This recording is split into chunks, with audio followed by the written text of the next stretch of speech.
Good afternoon, ladies and gentlemen, and thank you for those kind words. My name is Jeremy Cowan. I'm from M2MNow magazine and from the news website M2MNow.biz. And I take on this daunting task of trying to sum up 2 days of very erudite discussion and debate all in 30 minutes. With certain amount of trepidation. I want to sum up some of the thinking concerning the challenges and the opportunities for businesses developing IoT services today. And I want to talk about businesses in Eastern and Western markets and of what unites us as much as what divides us.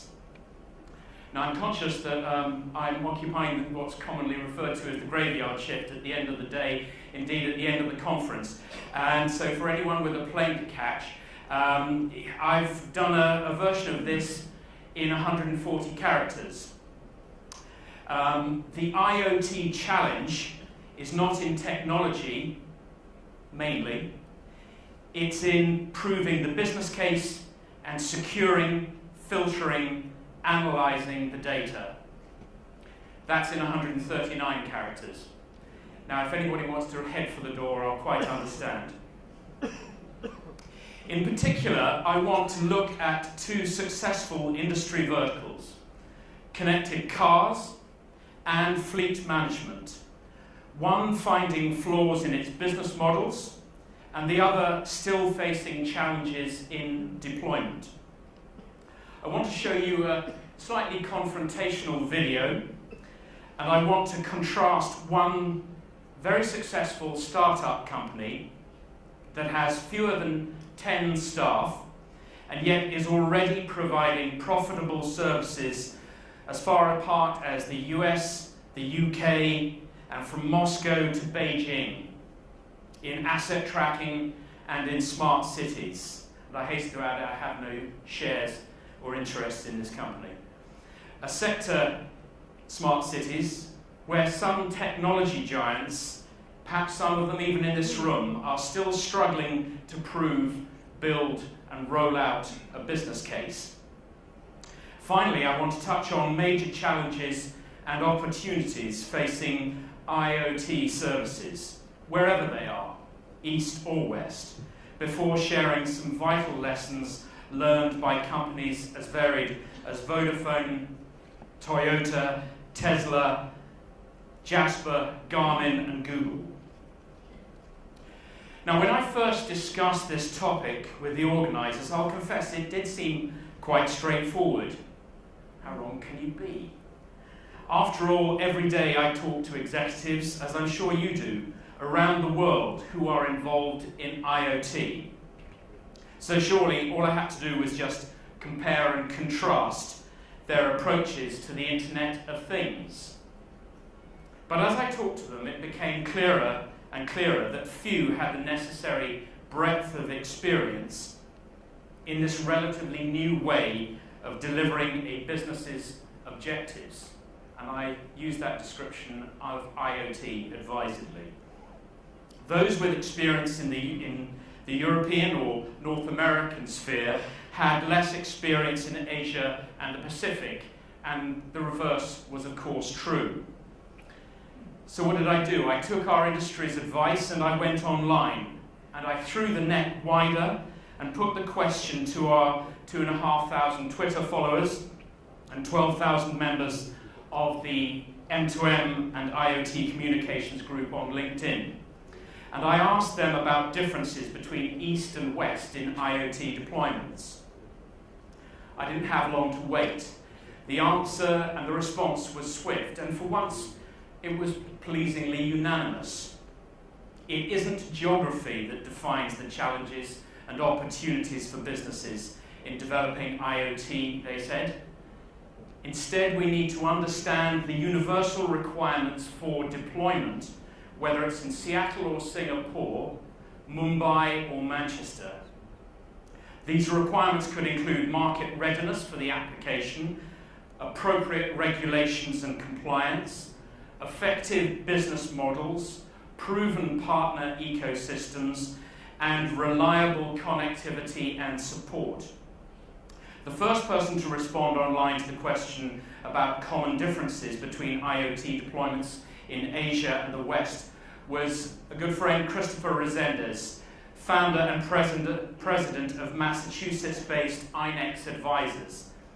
His reply: "This is an awesome question that gets to the heart of the barriers, requirements, opportunities and risks in IoT, namely people, organization and culture. If we believe that different geographies, nations and regions have different cultures, then we will have different requirements to consider in the development and deployment of IoT solutions. And those differences might begin with what physical assets or artifacts one market might be interested in instrumenting versus other markets. Secondly, the data policy architectures surrounding and supporting those solutions. And thirdly, the resulting business models." And I quote, "Based on the work that we are doing," said Resendes, "and the conversations that we are having with developers and deployers from nearly every stakeholder group across continents, we think that it will be individuals and organizations that will shape what gets instrumented, how, when, and why. And that how, when, and why will be rooted as much in local culture, economy, and security as anything else." Christopher added, "Globalization will have an impact on local, regional, and national IoT market development. And secondly, the availability of appropriate enabling technologies will have a massive influence on the shape of IoT markets. One cannot ignore cultural differences and their impact on demand for applications and the business models that win support in each market." I'm just going to quote one other reply before we go into the visuals. Another good reply came from Francisco Maroto, CEO of Spain's OIES Consulting. He said, and I quote again, "IoT deployments will have the same challenges as other enterprise business solutions, such as ERP and CRM. And the same as other technologies, again, including cloud and big data. Rollout is always more complicated in projects that include multiple countries because the global solution has to include a percentage of common functionality, but it needs to be customized for each country. If we isolate IoT from user interactions in local deployments, the projects will look similar," said Maroto.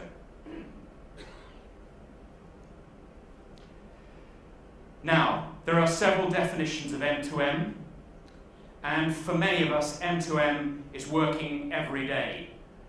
I personally don't get too hung up about the definitions of M2M or IoT. For me, today's IoT will be tomorrow's IoE or Internet of People or something else again. We are in transition. There are multiple definitions, and here is one.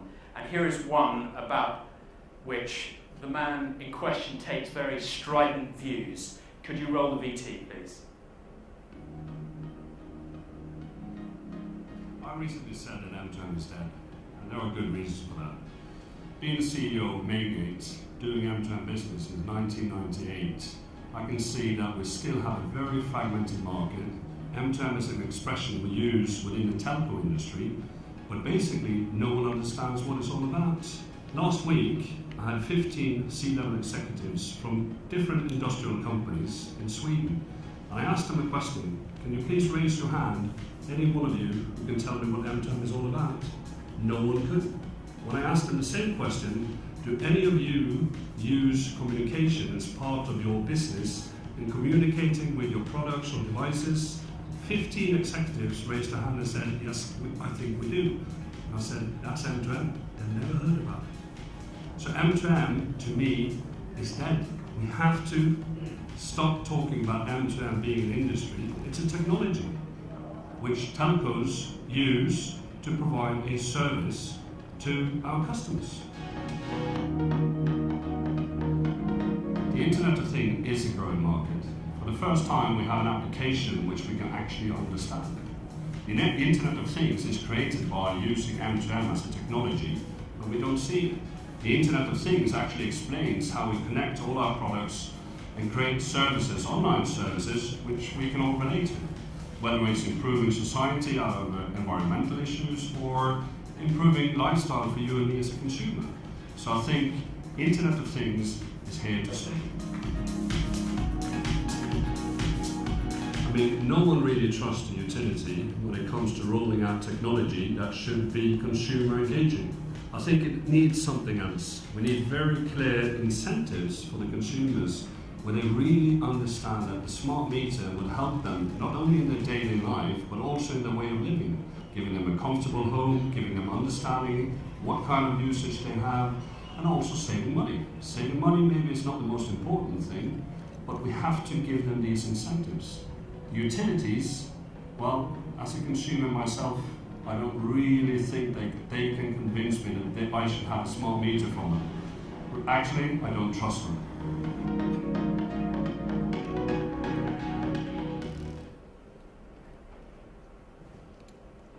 What this tells me is not that we should be overly consumed and concerned about M2M or IoT.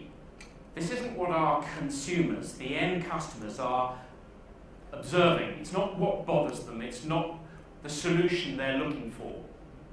As Board said very, very clearly, he wants to have a smart meter, but he doesn't want to have the engagement with his utility.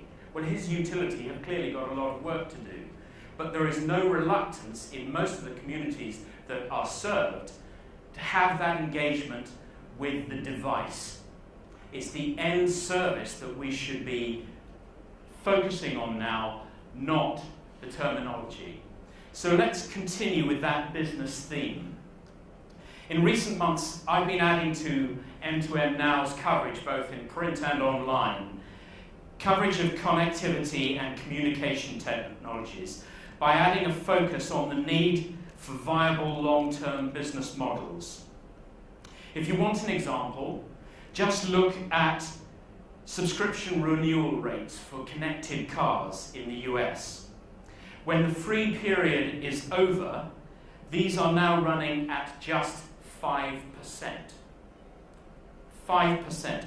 No industry can sustain itself on 5% of the addressable market. One company we wrote about the other day is called Synaptic. And for me, they brought some clarity to the rollout of new IoT services. And perhaps it's no coincidence that Will Franks, a serial entrepreneur globally, is now their CEO, leading this tiny subsidiary of the much larger Plextech. With fewer than 10 staff, they've had recent commercial successes in the UK, China, and Russia. And it makes no odds to them whether it's east or west. They look for the business need. Then they observe the right business model, and only then do they assess and deploy the right technologies to deliver that service. For once in this industry, it is not technology first.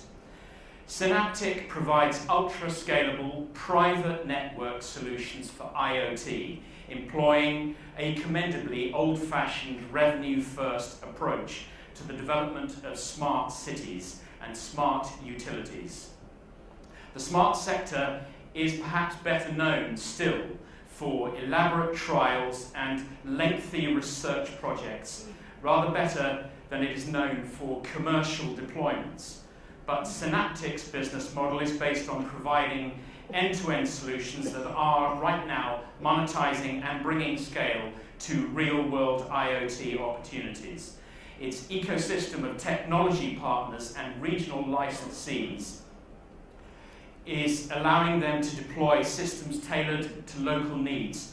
And currently they have over 8 million devices deployed for smart city monitoring of parking availability in Moscow and Beijing, cities that are plagued by parking problems, stolen vehicle tracking and recovery across the USA, and remote control of hundreds of thousands of UK streetlights. As I say, it's a company that you probably never heard of, and until recently, nor had I.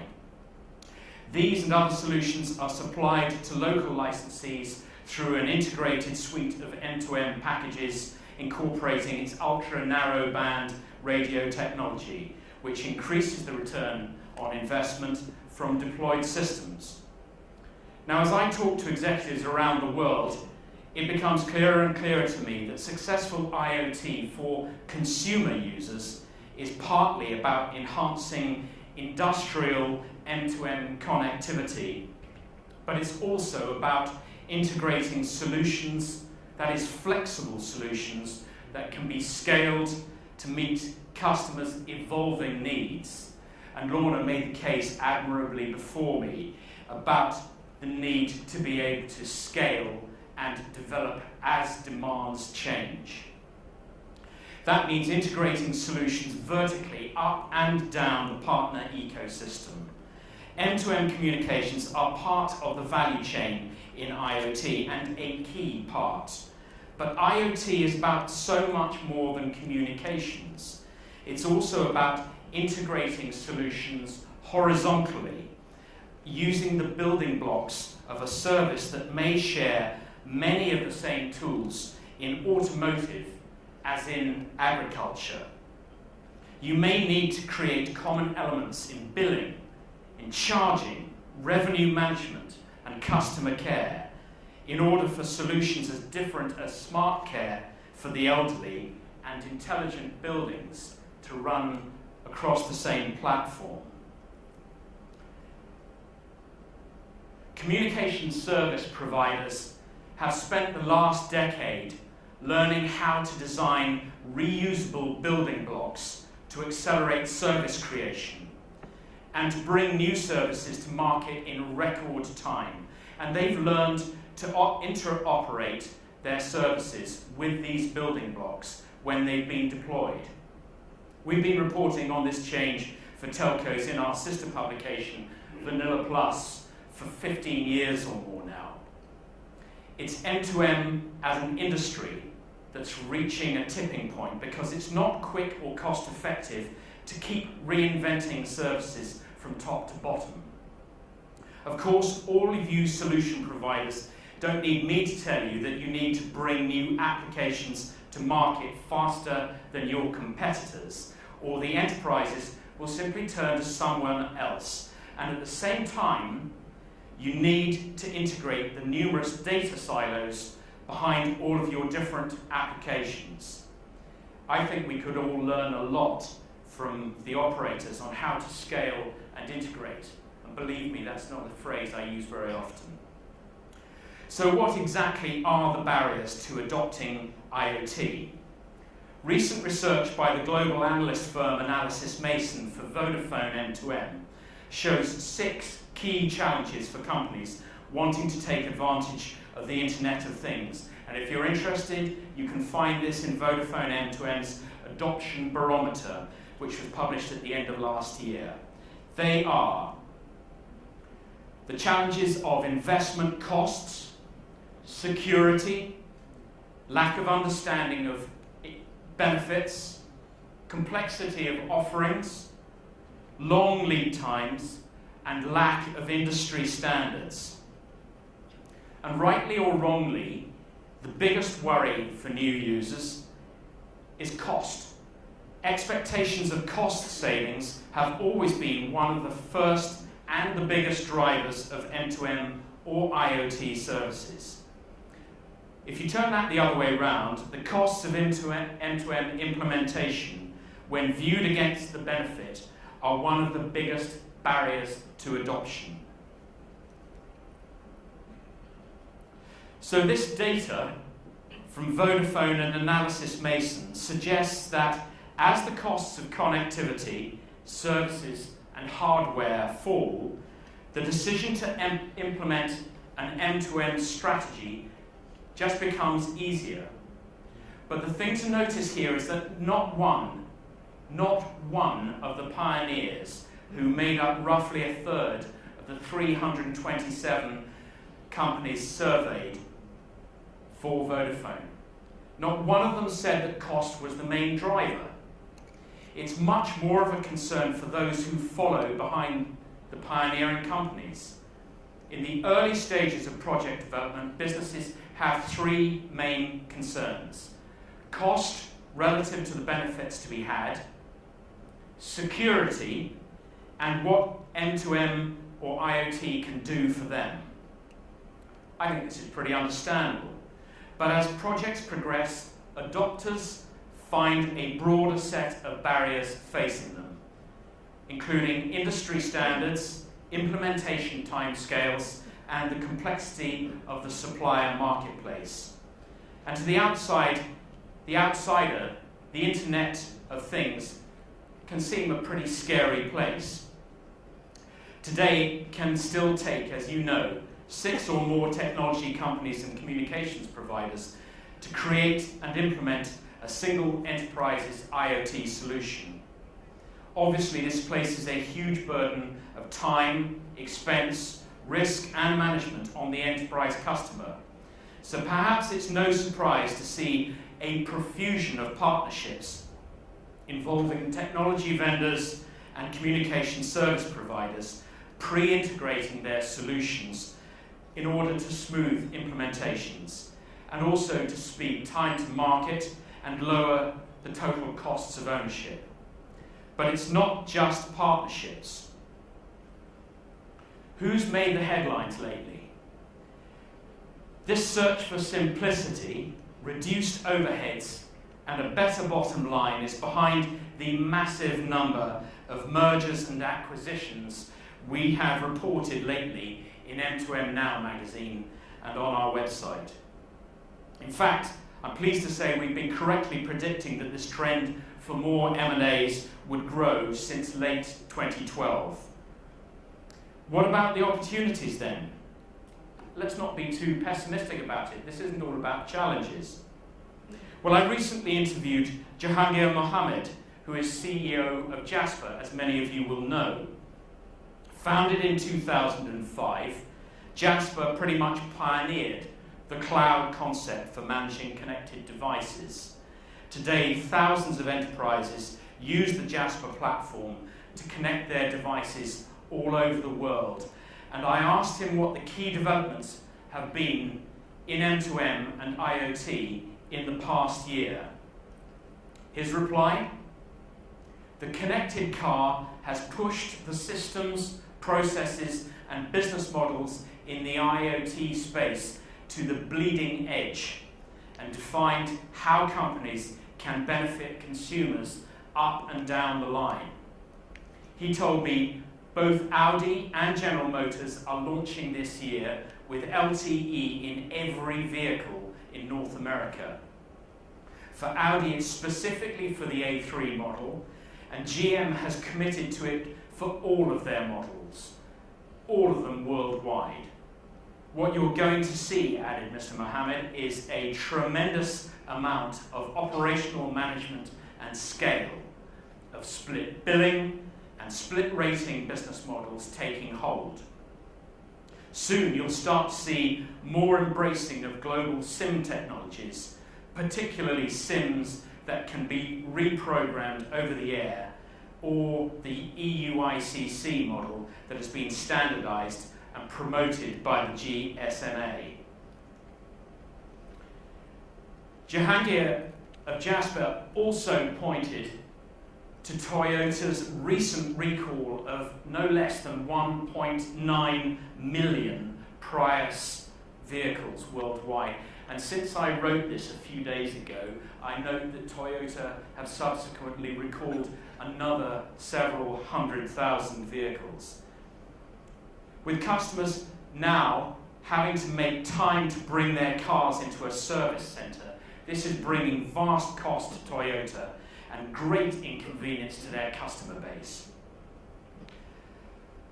Jasper's CEO therefore contrasted this with Tesla Motors and their Model S.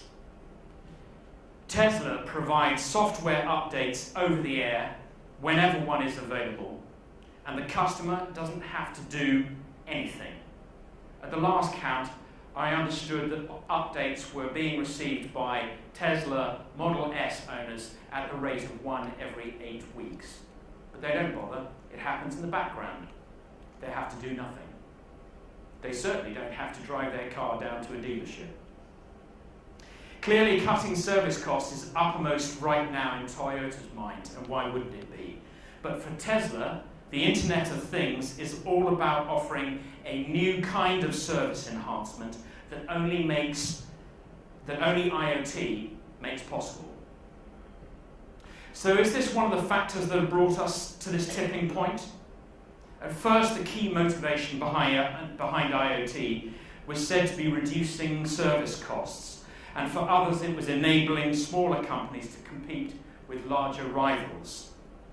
Taking it to the next level, in the case of Tesla, the Internet of Things is allowing a nimble, but still relatively small company to offer an entirely new and hitherto untested level of service. It's saving the end customer time and money, while cutting costs and enhancing Tesla's customer service reputation. The recall's reputation damage to Toyota is almost incalculable, and it contrasts with the reputational benefit for Tesla, who upgrade their cars without ever seeing them. Now, who noticed another turning point during the last year when Google acquired Nest for no less than $3.2 billion US dollars? I'll repeat that, $3.2 billion. That figure has really opened people's eyes to the value that the broader IoT can bring to businesses worldwide. And what is that business? Well, Nest provides a thermostat, as many of you will already know, as well as a smoke alarm that are Wi-Fi connected. So in effect, the humble thermostat has become for Nest and its consumers, mainly in North America so far, an Android-connected climate control system. That's an incredibly powerful service for one little device hanging on the wall at home. Larger vendors and IoT service providers are enhancing their existing solutions by acquiring applications and platforms that provide the necessary vertical and now horizontal integration. And I think we should expect to see it improving solutions in the connected vehicle market, in home automation, in industrial M2M, smart utilities and metering, and in security-related applications too. All of which brings us to managing this torrent of data. It doesn't matter whether you call it the Internet of Things, the Internet of Everything, M2M 2.0, or the Industrial Internet 4.0. An understanding of IoT today involves deploying skills and solutions that were frankly unnecessary. They were underdeveloped or perhaps even totally unknown in the early days of M2M. Applications have moved on from the connection of hundreds of sensors in manufacturing, agriculture, fleet monitoring, and workforce management. And today, a single application can involve tens of thousands of sensors sending data for a variety of uses.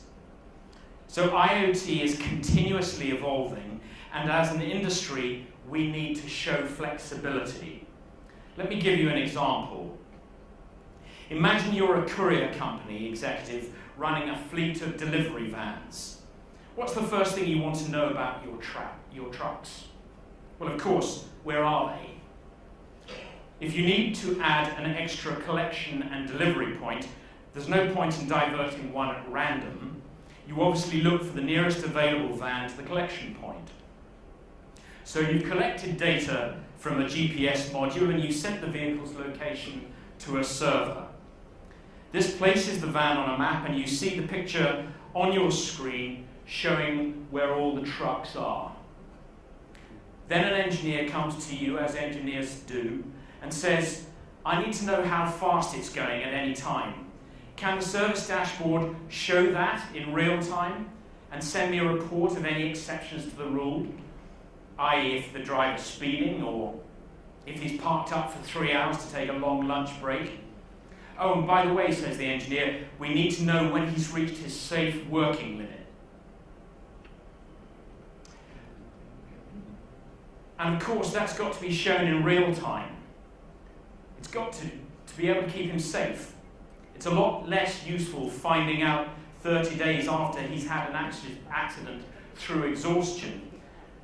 You need a system that prevents accidents, not just one that tells you where to send the flowers. Well, I mentioned prevention. It's a pretty key word in IoT. Preventive action is mission critical in vehicle maintenance. It's crucial in meeting service level agreements for customer retention and upselling.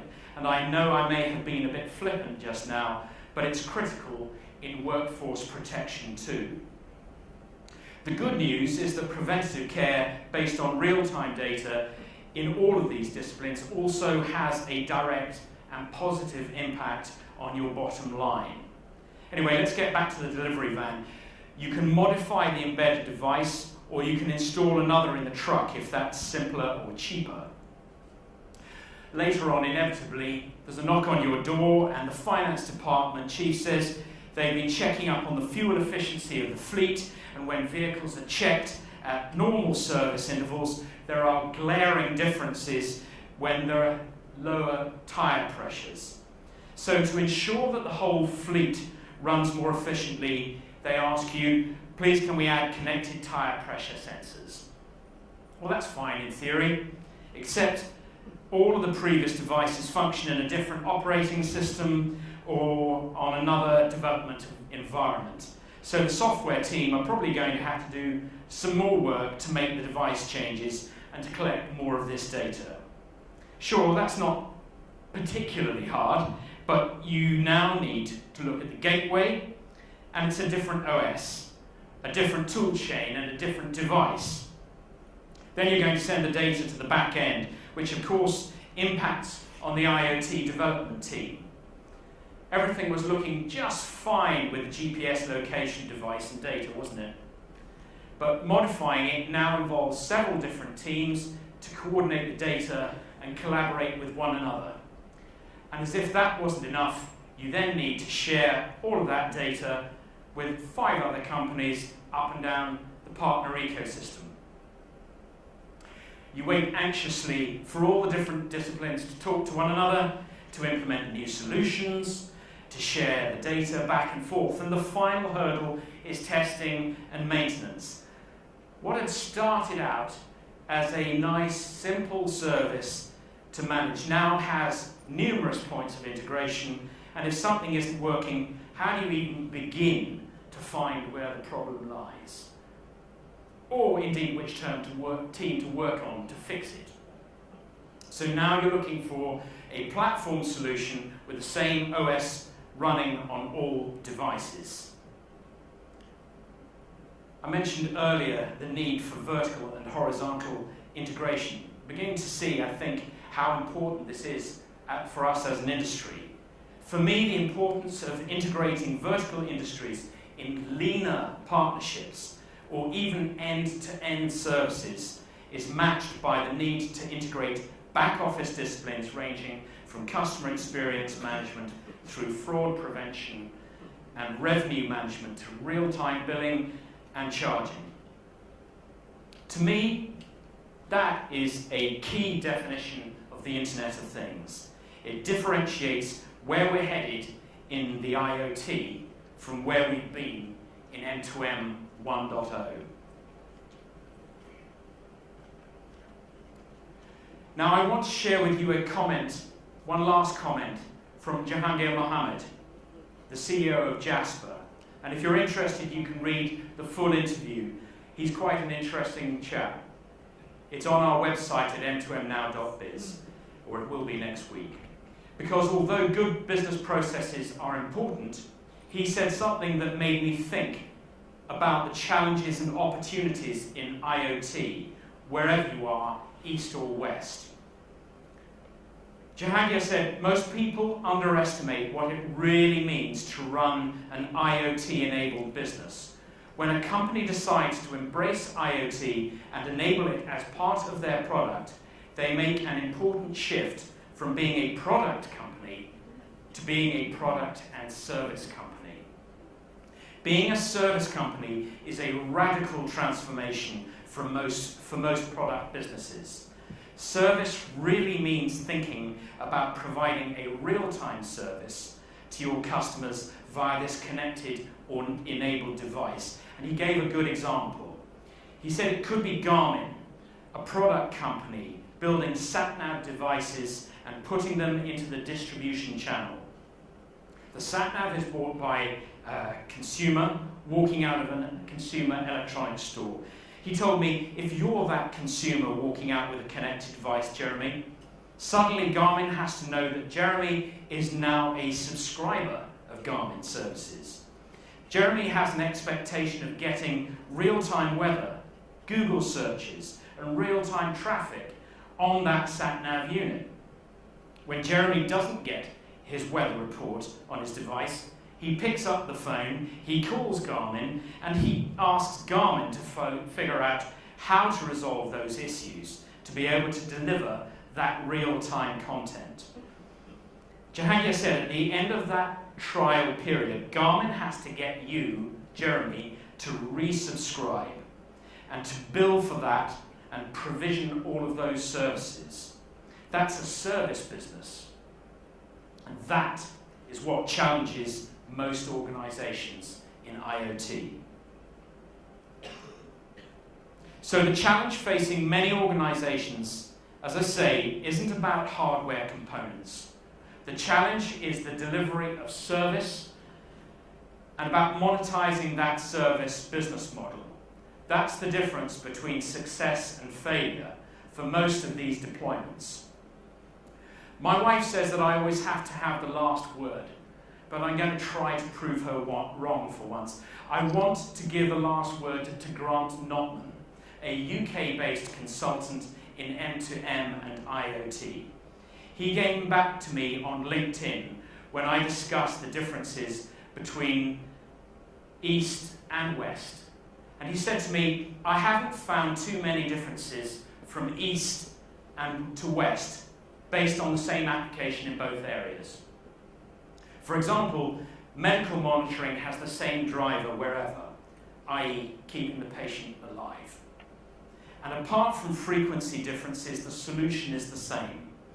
In fact, monitoring or sensor applications seem fairly standard, as the need is the same everywhere you are, and the solution, with small local variants for power, frequency, or language, is also the same.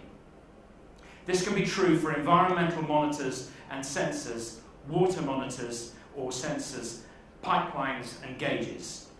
Where I have seen a difference, said Notman, is in the uniformity of the solution that is provided based on a given application and the amount of existing infrastructure that can be used.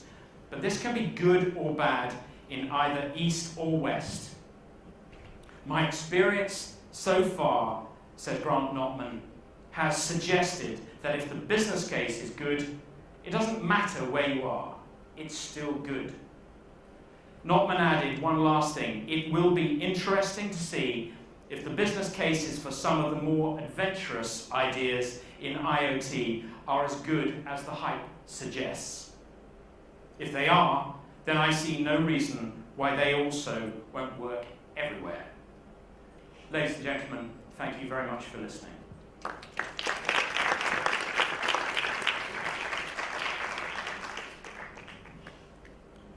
Now, I know we're running tight for time, but if anybody does have any questions, I'll do my best to answer them. Otherwise, I'm sure you all would look forward to wrapping up a long, long day, and I wouldn't blame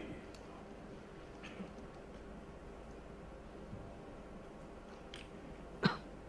Without further ado, I will hand over to our chairman.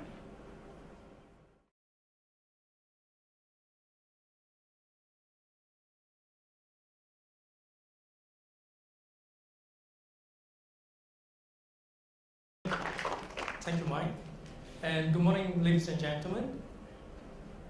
So before I start, well, I mean, I don't know whether or not just now some of you have been in the panel itself.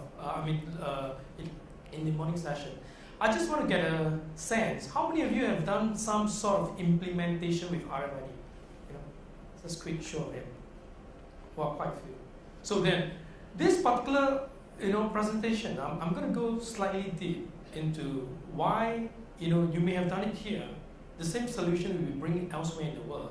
It may not necessarily work. And if it doesn't work, how could the world rely on what we call a common platform of passive RFID? Now, I'm going to focus largely on the Internet of Things in logistics. So pardon me, IoT is huge. It's a big spectrum. And I'm going to tailor it specifically into the capabilities when it comes to tracking items. We are always looking for a good set of technology that could be used cheap enough, easy to implement, feasible, onto an item level. And really, Ascent is a company that we formed a few years ago, and it's formed by a group of very passionate engineers from Lockheed Martin. We were formerly all from Lockheed Martin. We were doing a lot of track and trace for the Ministry of Defense. We were tracking cargoes into places like Iraq, Afghanistan. We know what's happening, in the war itself. So now, when we talk about a solution for an item, unlike, say, for instance, wearable gadgets that is on our hand, attended to by an individual, the sensors has got to, work with an item level.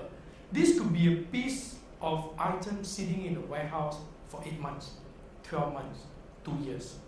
What's going to happen to it? First of all, we need it to be low cost enough so that it can be used on every item. Next, if it requires a battery, the battery has got to be long life enough. Otherwise, it will not make sense. So I just want to kind of highlight the sort of technology that are being used. We're all familiar with the passive RFID and made very popular by EPC or the EPC Gen 2 compliance tag that could be used. You're familiar with all these technology as well. We're using them today, right? And also sensors, right? And unfortunately, if you're really going to get environmental sensing, like if you need to sense an item, if it is in light, if it has been shaken, if it has moved, if for temperature, humidity, shock sensing, we will need some form, of a PCB gadget that requires a microcontroller, that requires a battery, and at the right price point, and also that the battery will last long enough for it. So this put in context of the sort of technology that we use to track items. But let's take a look at where we are. The Internet of Things for Things actually started a long time back, in 1990, as some of the speakers have alluded to. And I'd like to borrow a quote from Mark Roberti, who is the RFID CEO and founder of RFID Journal. He said that, while RFID had penetrated in every single industry, it has yet to penetrate deep enough that it is already of a scale envisioned a decade back. And this statement cannot be more true. All right? Let's take Walmart as an example. Right? Grace asked that question earlier on about what happened to Walmart. Walmart started the whole RFID initiative in 2003. Right? And then in 2005, they started implementing it. But the program just fizzled out. In 2010, they said, let's bring it back again. This time when we bring back, they are now doing it very focused, primarily only for a certain particular trade lanes. Now, there must be something that is not going right. Otherwise, the big push for RFID, for passive RFID, for the Internet of Things at item level, this has been ongoing for years. Why haven't the world taken it by storm? It hasn't. So, I'd like to then look at it from a few perspectives. Is this perhaps a business case? Is there enough business case? Are people saying that it's too expensive, I can't afford it? But look, there are various things that tells us that, there's demand for such technology. First of all, the competitions, the ability to get information, get data ahead of your competitor is very important. right? Given all these capability that is built around analytics, will give you the added advantage. Plus, the world is outsourcing more and more, right? If you're a product owner, I can't believe you built the product from chipset all the way to becoming a gadget all by yourself. It never happened anymore today. And so maybe it's a technology problem. Perhaps passive RFID or RFID in itself has got some inherent issues that we haven't quite addressed. And whether or not, is there a possibility that there's such a network that exists in the world that allows something like a passive RFID to be read anywhere, anytime, in a global network context? Next thing we'll look at is passive RFID just all about telling me a signature? Are you telling me the data that I write on it, and besides telling me the unique, ID, so it is nothing but a glamorous barcode? Maybe they can do more. So we like to look into all these issues and all these problems. First, let's look at the supply chain itself. All right, and I'm borrowing all this code from McKinsey itself. Now, the world today is really not looking at company versus company, but supply chain versus supply chain. Because company A and company B could be going to the same OEM guy says, make me this same device. Now, it is really up to them, besides the sales and marketing capability itself, it's really up to them to control the supply chain such that they can sell it cheaper and make more money. So, it is indeed true that the competition today have taken it very seriously with how you manage the supply chain and get visibility. I'd like to show you a paradigm shift, which some of you are really familiar with. Right up to the 80s, companies still believe in producing everything themselves. But when we move into the 90s, they're starting to outsource things like manufacturing, payroll, call center, logistics. In 2000s, they even moved R&D and technology, right? So you will find the most appropriate companies to help you with different parts of your business. In the year 2010 onwards, people are seeing that some, and in fact, a lot of enterprises only focus on two items: brand, sales and marketing. Everything else is going to be outsourced. It's an amazing shift. It's an amazing change.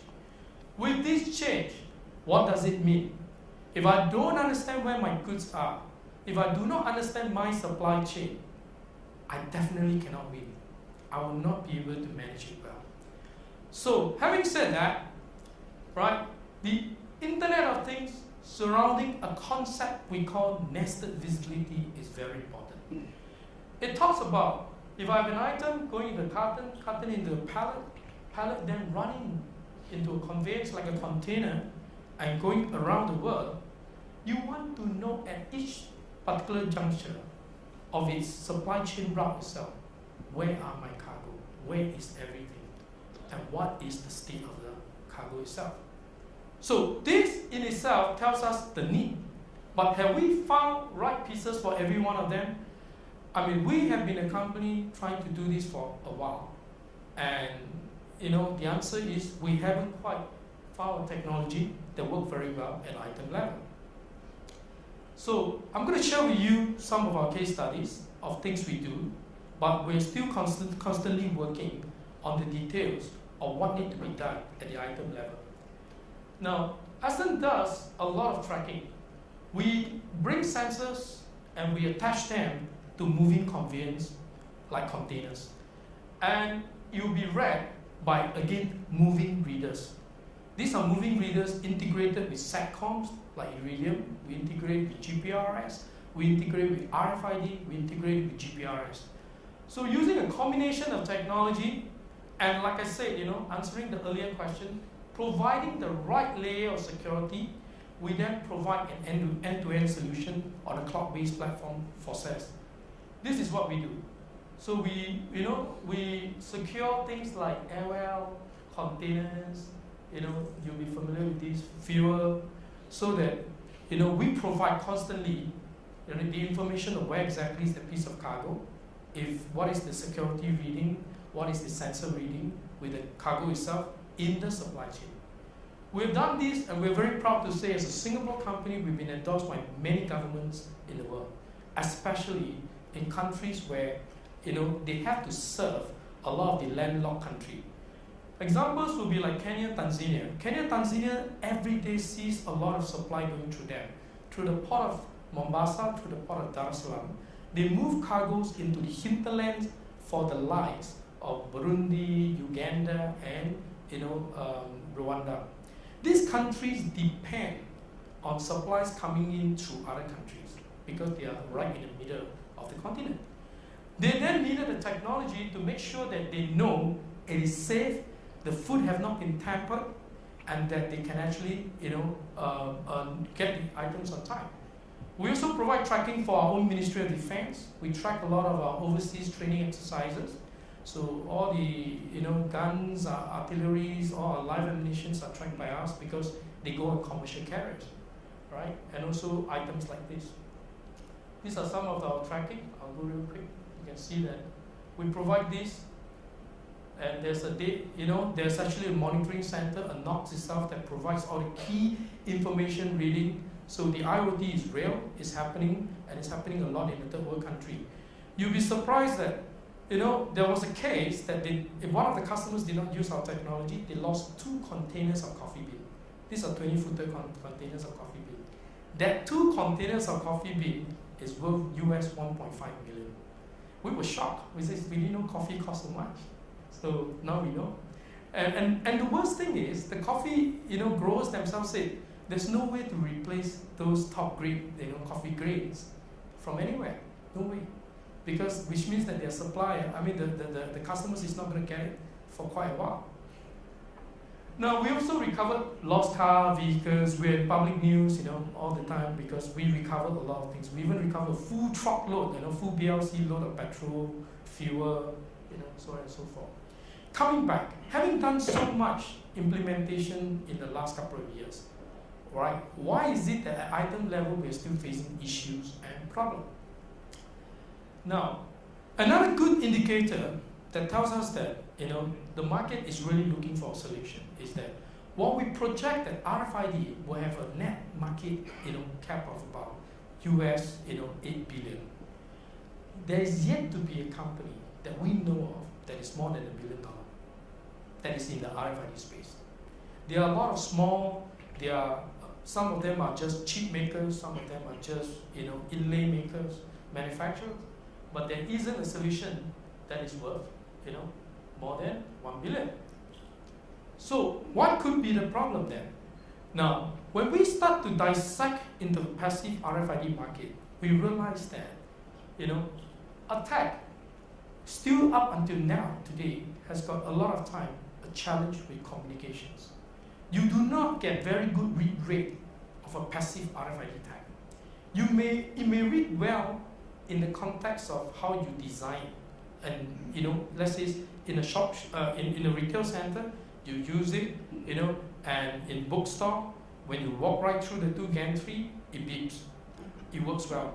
You try and take the same book, try and bring it to the US, try and walk through the same sort of RFID readers, it will not be.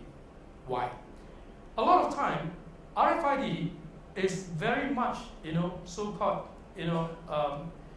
exposed to external or near matter situation. Whenever there's external challenges, RFID do not read well.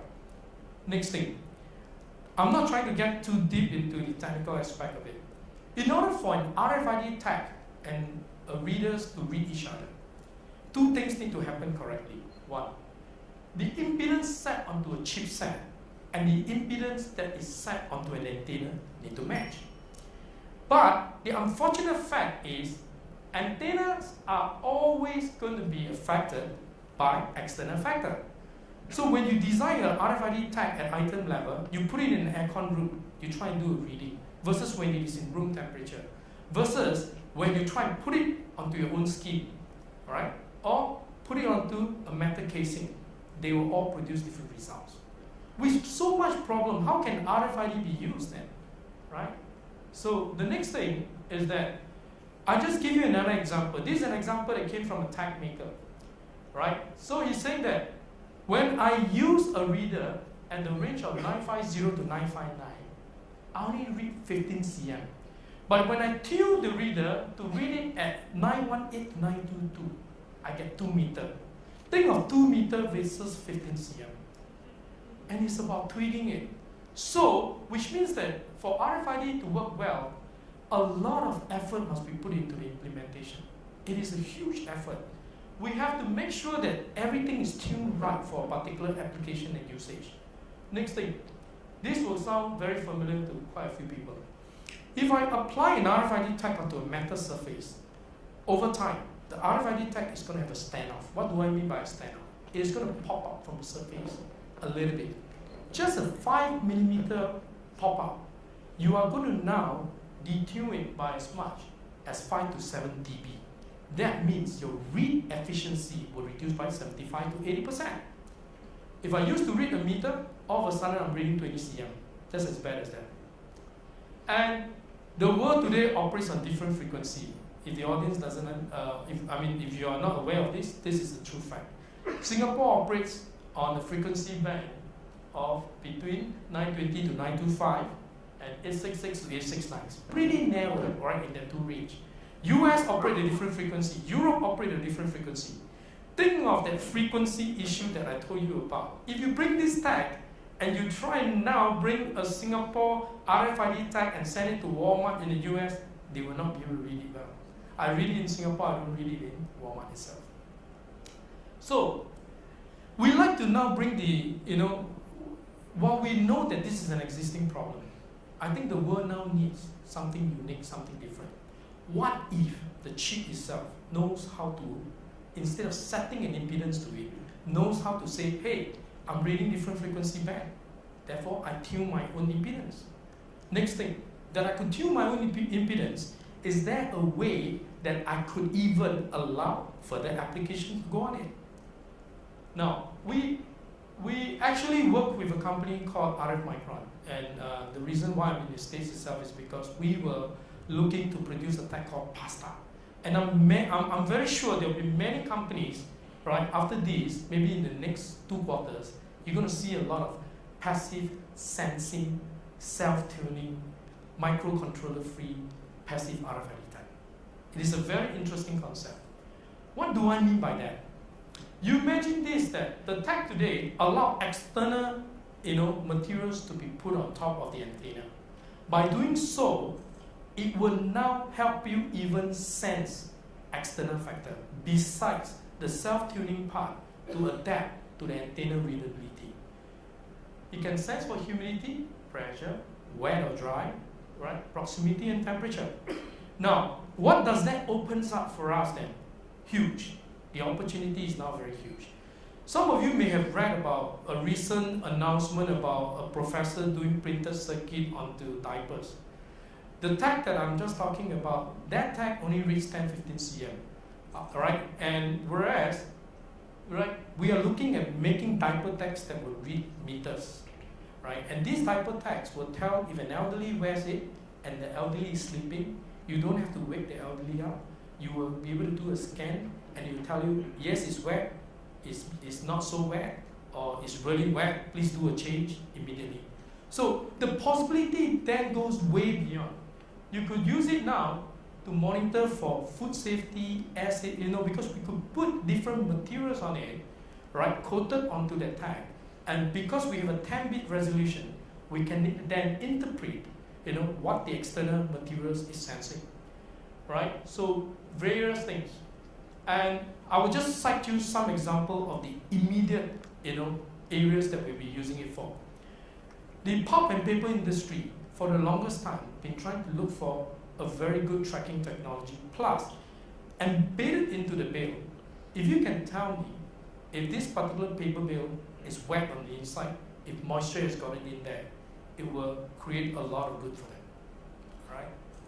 Now, I just want to stretch your imagination a bit on my last slide as I'm running out of time, right? So this is how the tag look like. Then we embed materials above it. This material is going to now change impedance such that it can be used to interpret data. We just use 4 passive RFID tags, sandwiched between a wooden board and a glass. When you stand above this, by taking the readings from the 4 passive sensors, I know your weight. It's done, proven. And it is pretty amazing.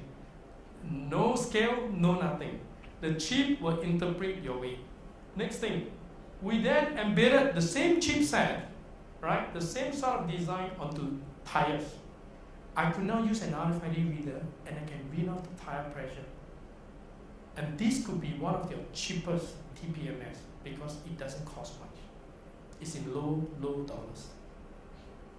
Right? So with that, thank you very much, and we're definitely looking forward to more sensors for more things and a very connected IoT. Thank you very much. Thank you, CK.